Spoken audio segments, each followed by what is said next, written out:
Are you looking to start your own YouTube channel? Or perhaps you just want to share your music on YouTube? Well, I just spoke to a man who is doing exactly that. His name is Mike Enjo, and he is over at Creative Source, which is a great new home recording channel, which you should definitely check out. So let's now dive in to my interview with Mike, where we talk about YouTube, we talk about home recording, and a bunch of other music stuff. Let's go.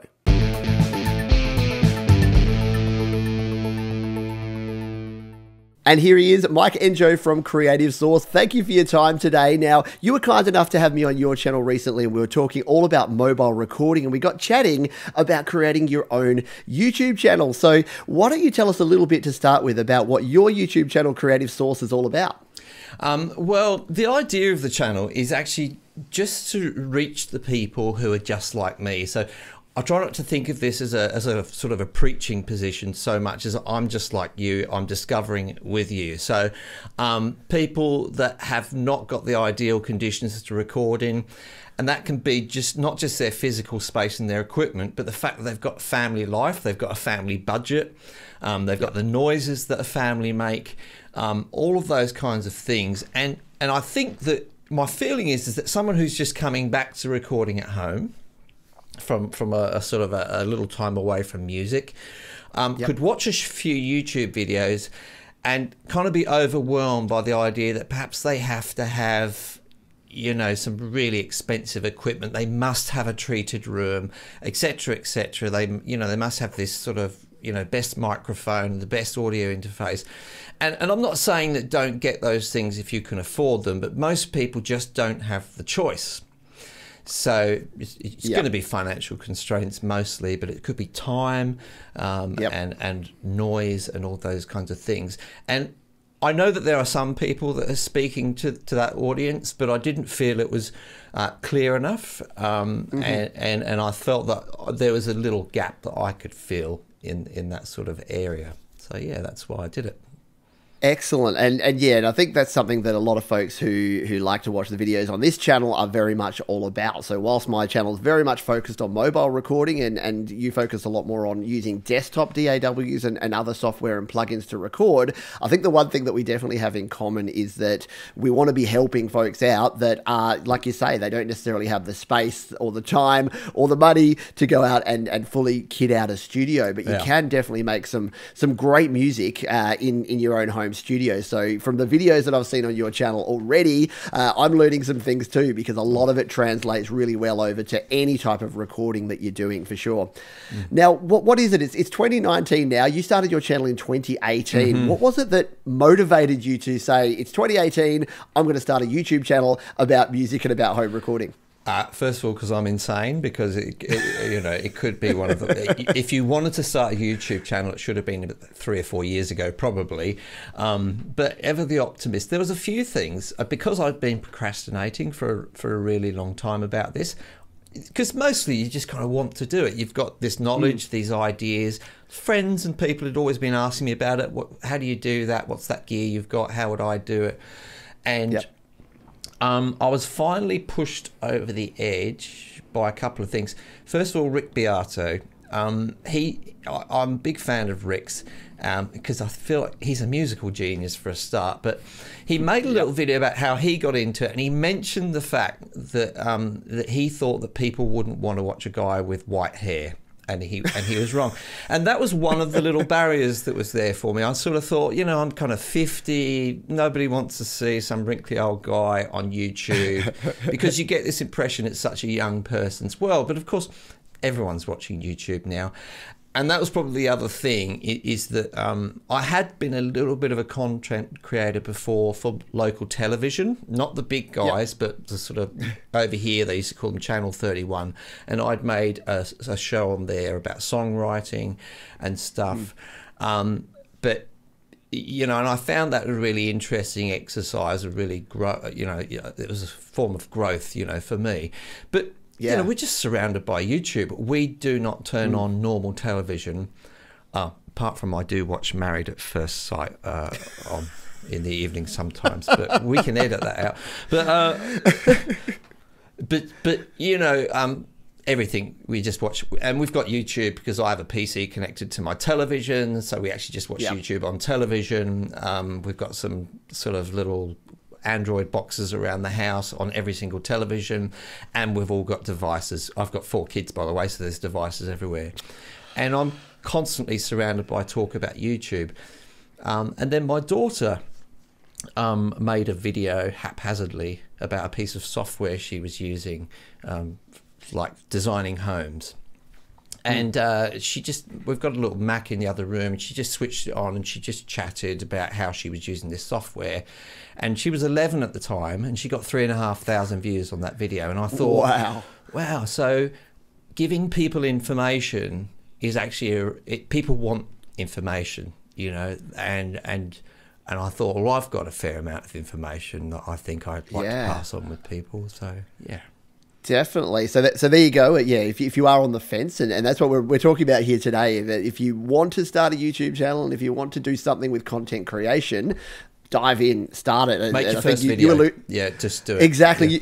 You alluded to it, like the best time to start YouTube was probably 3 years ago. Then we've said it before, but the second best time to start YouTube is right now. And it goes with anything, making music, creating content, whatever you want to do, start it now. So I really like that story, and I really like the story of your daughter creating content. Now, when we were chatting before, I believe that you actually started your channel in secret, and perhaps your friends and family didn't know that this was something that you were starting to do. Can you tell us a little bit about that? So, I think my partner found it a bit strange that I was never there. No, she knew, of course. So people in my immediate household knew, but nobody outside knew.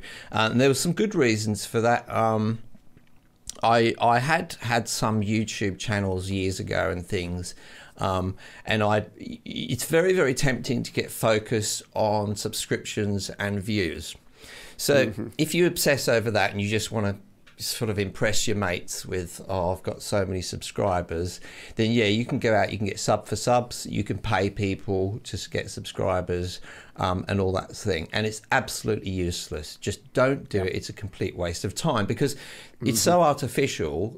You know, those subscribers will never watch any of your videos when you put them out. And you may get thousands and thousands of views, but no interaction, because they're not real people, right? So you can't build a community from that. It's just garbage. So that's my first word of warning. Just don't bother with that. You know, take my advice on that. And then I realized that the next thing, and this is recommended by some people, that you could do is take your friends and family on Facebook, it's probably where you've got most of them, and tell them all about it. Now, for me, I'm not a big Facebook user. I just keep nearest and dearest on there. So, like, I've got 150 friends on Facebook, which is really small, right? If you're a teenager, you've probably got a couple of thousand, you know, normal people. It's all about Instagram now. That's anyway, right, Mike. That's true. So I thought, well, you know, you could do that. But then I thought, out of those 150 people, which I could have sort of kickstarted with, only about 5 of them are remotely interested in home recording, you know. And my mother is my biggest fan, and she will share my videos all day long, but not with people who are going to actually be interested in home recording. So I decided I'm going to do it the hard way, start from zero.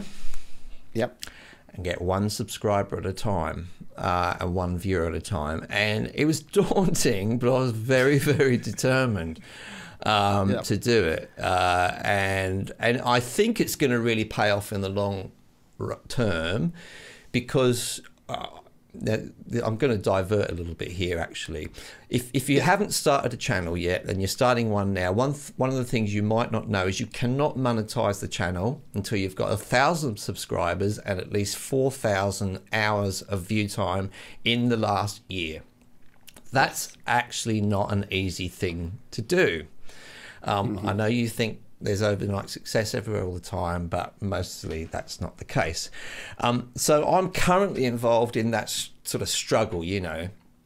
How do I get it to the point? Because there's other options open to you after 1,000. There's other features open up on YouTube as well, which are really useful. So I feel like it's a really good thing. A lot of people complain about it, but I think that means I have to try really, really hard to get those first 1,000. I have to put in all the effort, which will stand me in good stead later down the road, because I'll be in the habit of trying to make good content and run the channel in the best way. So I view the adversity as a sort of an advantage.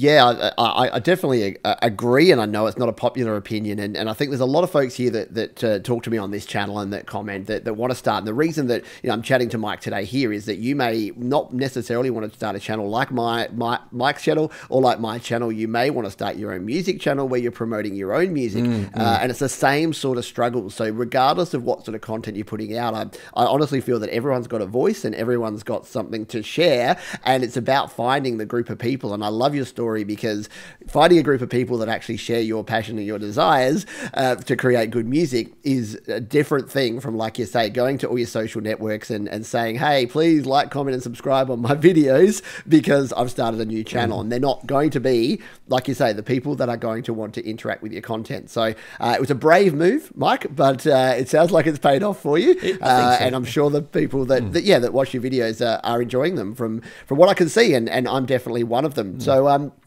what the sort of content that you have on your channel? So I know we've got a lot of folks that are into music, into recording, into home recording. Can you just run us through the sort of topics that you cover, and perhaps some of the highlights, some of the videos that you've most enjoyed making, and that you think folks should check out on your channel? Yeah, I suppose there's been a mixture of things.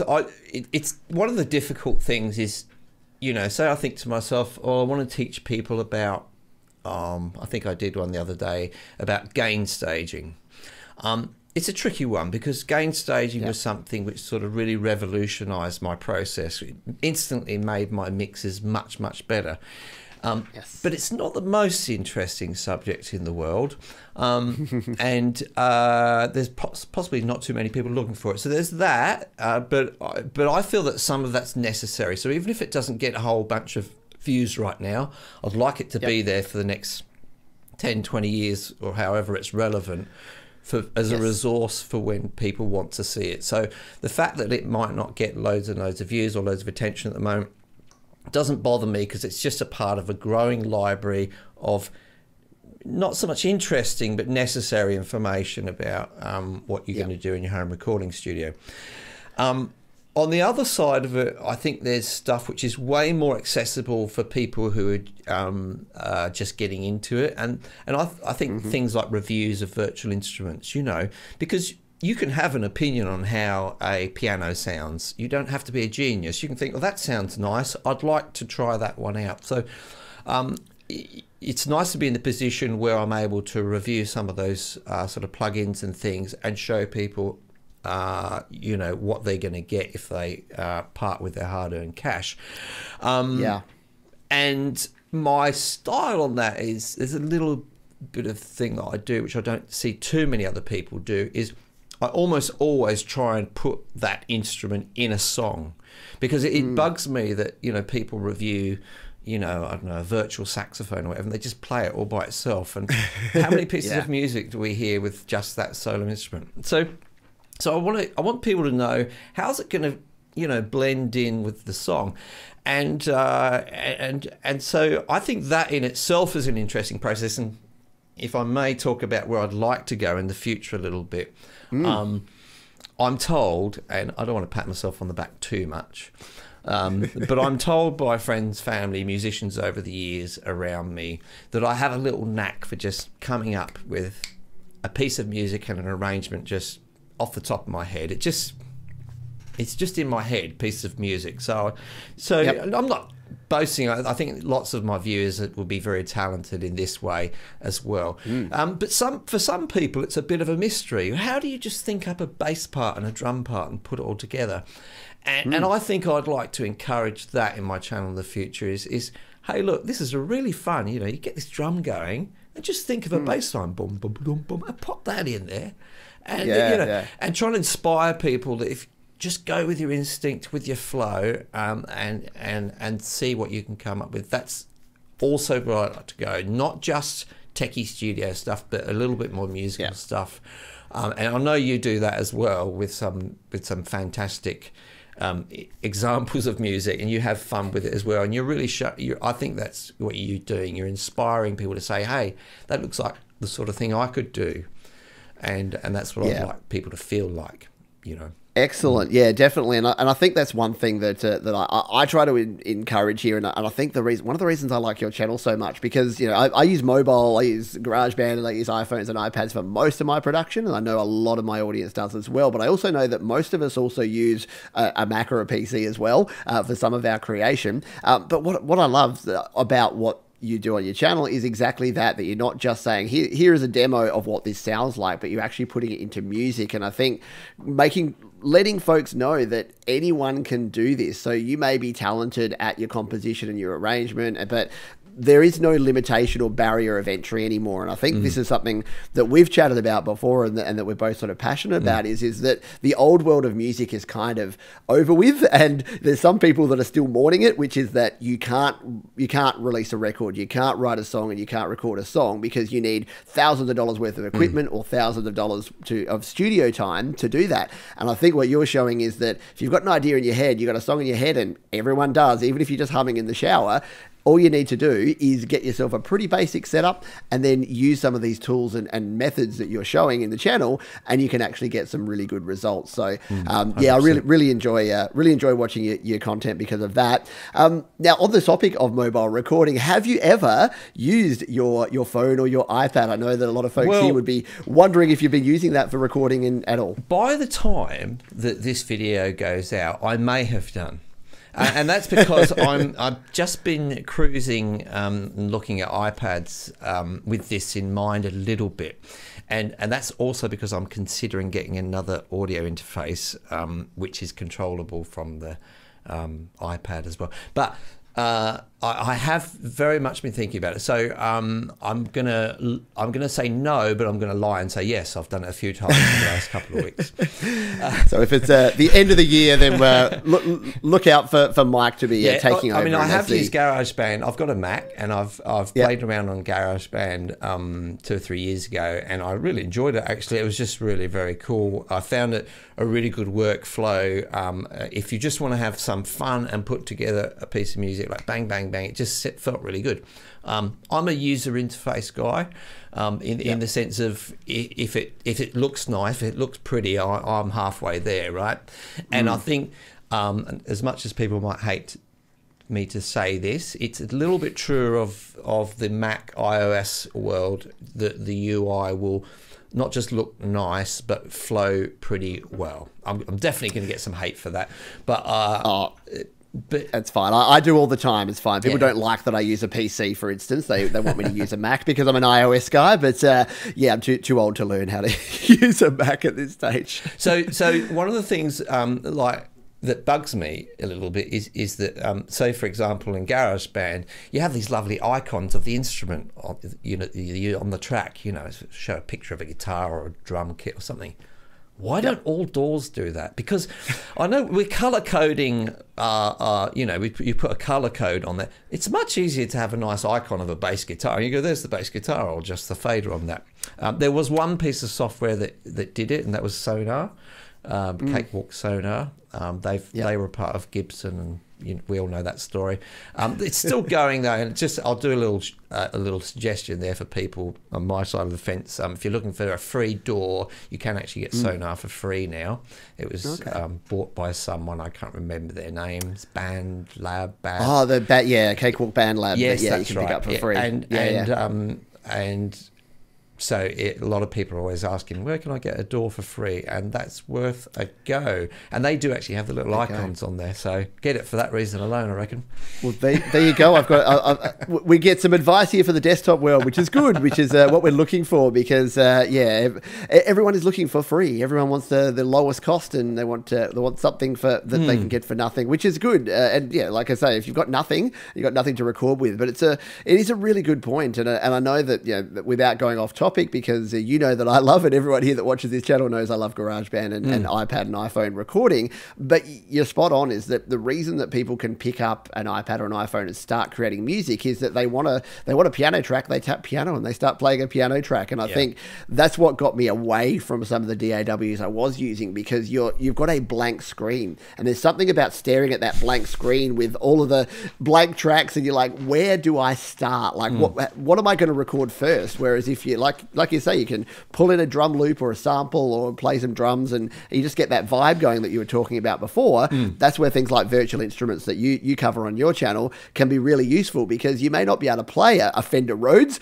but if you watch Mike's video on a Fender Rhodes plugin, then for a fraction of the cost, you can be playing your own Fender Rhodes on your own home studio PC or on your iPad or your iPhone. So it's a very cool time. This is a little bugbear I have, is that again, I'm going to get some hate, but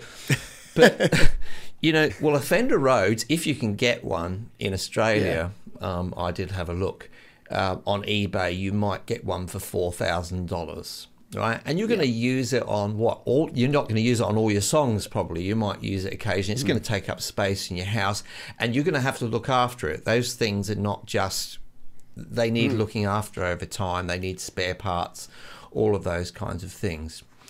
And you've just got this one which you can pull up at any time, and you can chuck some effects on it, and you can use it in the song or not use it in the song.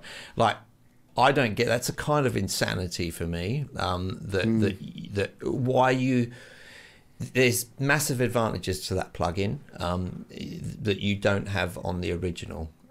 So that's my little whinge, my little rant. No, it's totally true. And I had this conversation multiple times with a lot of different people, which is the real versus fake, or the real genuine instrument, and what is a genuine instrument. It's like, unless we're whacking two sticks together, pretty much every instrument is a man-made item. So your violins that you make, like, that's a man-made item. There's no natural violins that you walk past in nature. So if you are recreating that sound, yes, it's not the same, but when people say natural, and I'm going to get some hate as well, I get really fed up with that, because it's like, no, it's a new thing. When electric guitars came out, people said that they weren't real and they weren't natural, so no one would use them. We've seen what's happened with electric guitars. Software plugins and synthesizers and virtual instruments are just the next iteration of that. And we'll get to the point where they're used sort of ubiquitously, and if you don't like it, I'm sorry, it's kind of like what we said about the music industry. If you don't like where the music industry's gone and that it's more accessible, I'm sorry, but it is where it is now, and it's moved on. It's the same with virtual instruments, and the good thing is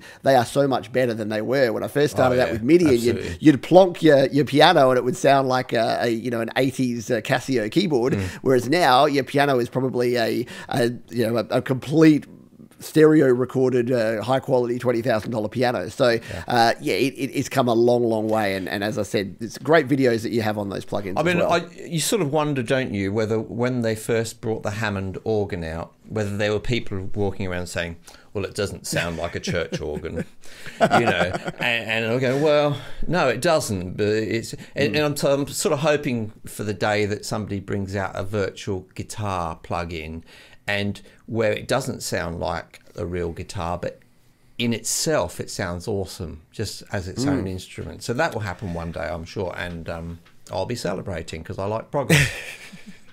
Absolutely, excellent. So let's geek out for a moment, because I know that a lot of folks really like their plugins and like their tools and their hardware and their software and everything else for music. So what would you say, of all the software tools and the plugins and the DAWs and things that you use, what is your favorite, or what is one that your go-to that you would recommend? This is like asking me, who's my favorite child. You see, here's the thing, and I'm not going to answer you directly, I'm afraid. But another side to me is if I wasn't making this YouTube channel about music, I'd probably be doing a bargain hunting YouTube channel. Because for years and years, I scour around. Over here we call them garage sales, but in the US, yard sales and things. Yep. And I love a good bargain. So I get very, very excited when I pick up an instrument or a piece of equipment for my studio, which has cost me hardly anything. So I'll answer your question directly in one thing. In terms of one piece of equipment which I think has stood by me very, very well, is the thing that I'm talking into now, Rode NT1A. I know they're very popular, and they're popular for a reason. Yeah. I've had 2 or 3 of them over the last sort of 10 years or so, and it just, for me, it just gets the job done time and time and time again. It's not very exciting, to be honest with you, but if I had to rescue it from a fire, then I might get that. I'll just try and grab some. I'll go off camera for a second, but I'll show you the kind of thing that excites me. So we've got this 12-string Yamaha guitar here, which I picked up off of Gumtree, which is what's the American equivalent of like Craigslist or something like that. There you go. Yep. And I've picked this up for $60. It's about 15 years old, and it sounds, probably it's going to be out of tune now, but it just sounds really, really nice. I haven't used it on any of my recordings yet, but I get excited about that I managed to pick that up in, it's just a dusty, dirty state, chuck some new strings on it, and it's a really nice instrument. And I'm going off screen again for a moment. I'll show you this one. I've got 2 $5 guitars in my collection. This is a $5 guitar which I picked up at a yard sale. Again, it sounds rubbish, but it looks nice, doesn't it? But I think I might use it on a recording one day, because it's got almost like a banjo sound to it, and I think it's going to be a good banjo replacement. Love the colour though. So I get excited about that. I made a video on my channel about another guitar that I picked up for $5. I've got about so I've got about maybe 15 guitars, and probably my best guitar is a Taylor, and I know you're a Taylor owner, and I love it, but I do get excited about those sort of crappy $5 guitars. I think it's great fun. Yeah, you know.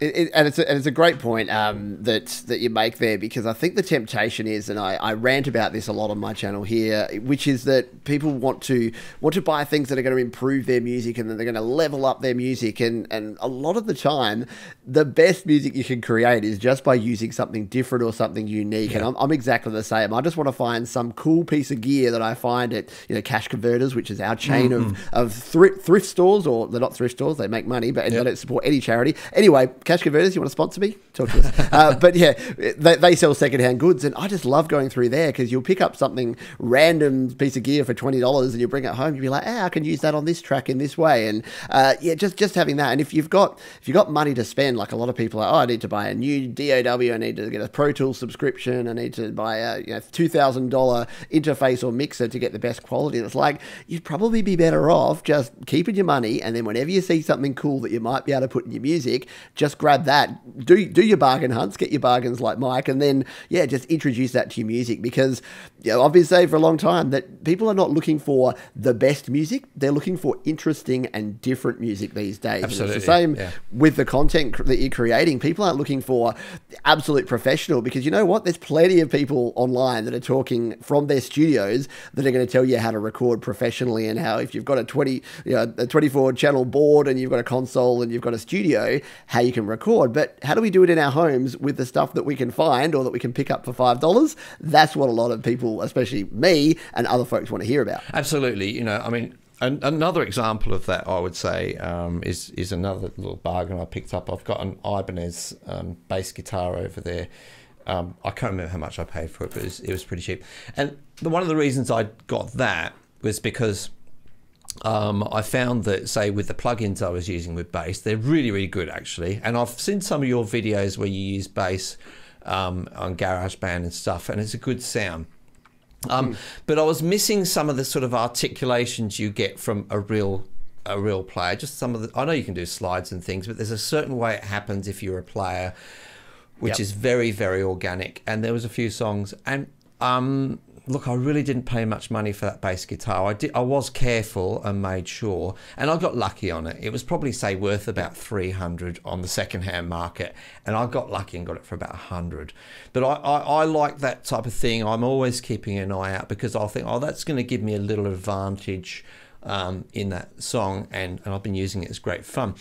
You know, I will caution a little bit, of course, if you're going to go out and buy things secondhand, make sure you know what you're doing.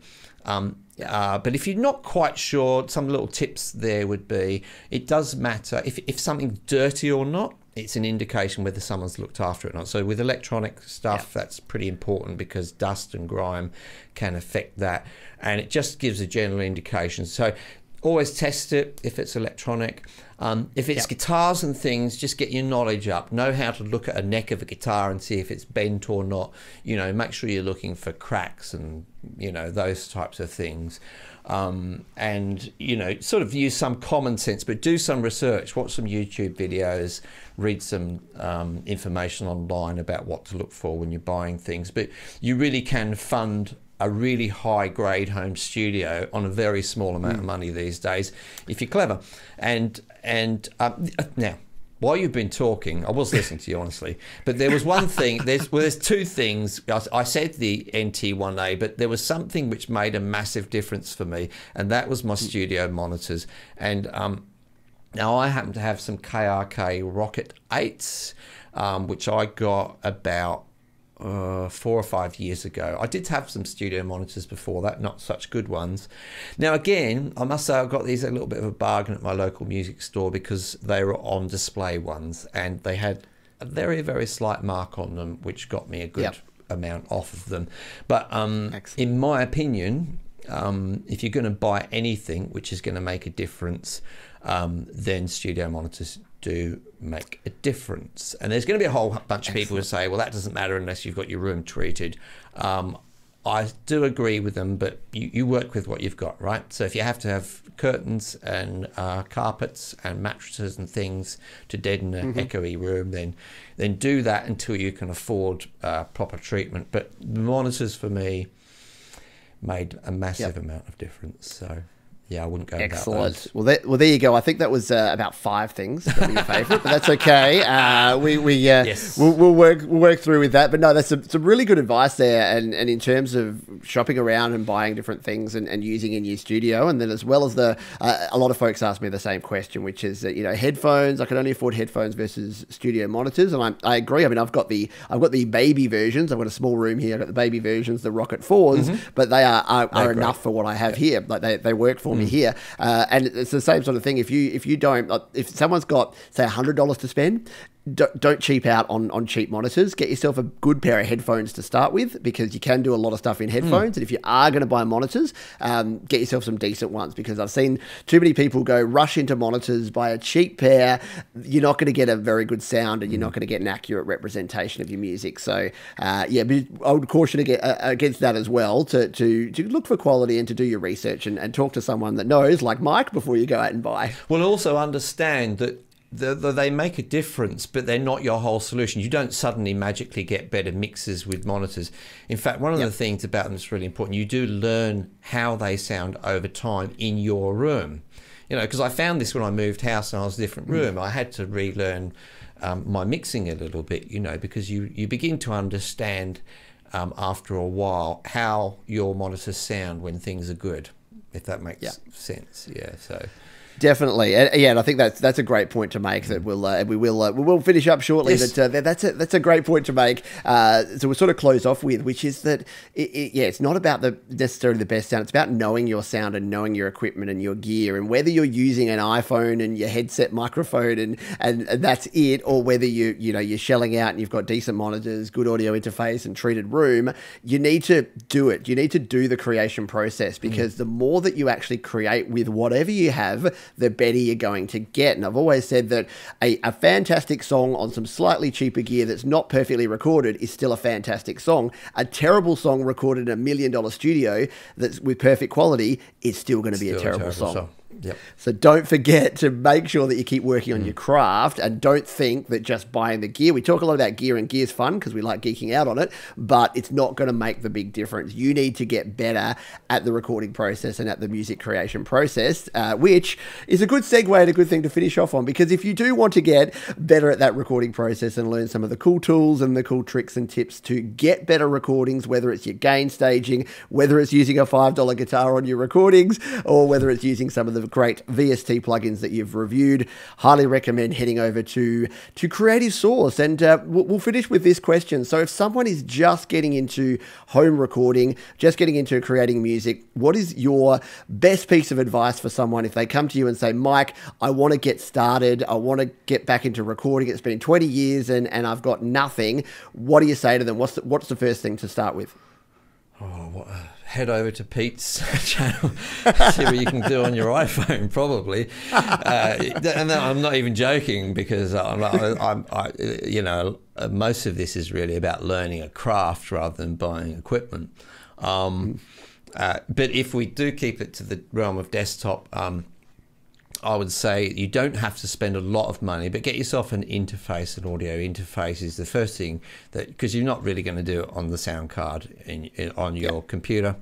That's the only real piece of equipment you're going to need that you probably haven't already got. And you really don't need to spend a lot of money on that. A 2-channel one is fine. And even not so famous brands, because you want to find out, are you really going to get into this, Yes. Because to improve upon it, you're going to have to put in some hours, and you're going to need to sustain a level of enthusiasm. So don't go out and spend thousands of dollars yet. See if you warm to it or not. But it's not the exciting advice, but that's how you're going to get started. You've probably got a good enough computer for sure. If you've got a computer, then you've got one. If it's not more than 15 years old, it's going to be fine. So So don't think that you need to go and buy heaps. Just get on and enjoy it. Make some music, all those ideas in your head. There is lots and lots of free software. There's free plugins, and they are perfectly fine. No problem whatsoever. So, I'll just warn against trying to solve a problem with a credit card. It's not going to work. Yes. Absolutely. And to round it right back around, so I know we talked about YouTube channels, and then we talked about music creation, because that's what I know a lot of people are keen to hear about. But if you're going to do this, then why not start your own YouTube channel and record your process? You can say, listen to Mike and Pete, and then, and it's a great way. Even if you're not going to release it, just record yourself creating music, make sure that you're getting your music out there, share it with people, because it is, art is not art until we share it with other people. Otherwise, it's just our own sort of personal hobby.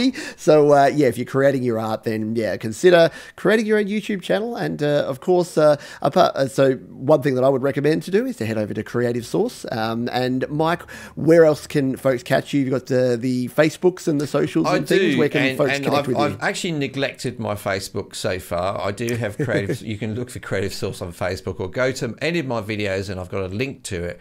But it's in dire need of attention. So if you go over there and like my Facebook page, that will encourage me to actually do something with it.